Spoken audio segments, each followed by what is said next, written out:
در ناحیه واسه شروع سابقه‌داران جنگ و مهنت ناحیه اقدام نجیب را پیش گرفتند.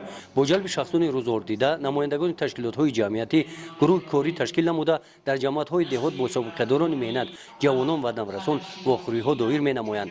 واخوری اول در جماعت دهاتی به نام میرعلی محمد علیف با موضوعهای جلب نمودن دختران به مکتب، تشکیل عائله سالم، تربیت فرزندان در رویه وطن پرستی، رفت اجرای قانون جمهوری تاجیکستان درباره تنظیم عنعنه و جشن و مراسم‌ها برای اشتراکچیان این جماعت خاطرمان گذاشت. در این چاره‌بینی سابقه‌داران مهنت نزد جوانان از تجربه دوران جوانی خود، از فداکاری و سازندگی در میدان مهنت، از کارنمایی خود برای آبادی وطن برآمد نمودند. آنها جوانان و نورسان را دعوت نمودند که بیگانه پرستی نکنند، خوانند، کسب و هنر آموزند، صاحب معلومات گشته در آباد و زیبا گردانیدن تاجیکستان صاحب استقلال هر کدام سهم ارزنده خود را گذارند.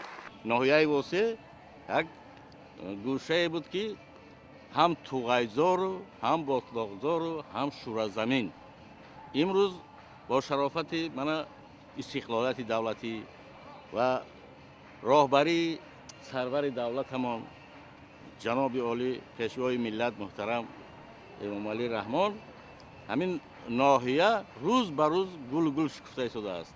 از او توغیزار و شورزمین و باطلاقزارها باور که نشانی هم در ناحیه نمانده است و به همین خاطر برای پاس داشتن خاطر او نفرانی که برای آباد کردن این گوشه دیار مهنت کردند، زحمت کشیدند و این دیار را آباد کردند، ما خواستیم که مهنت همین سابقه‌دارای مهنت را قدر نماییم.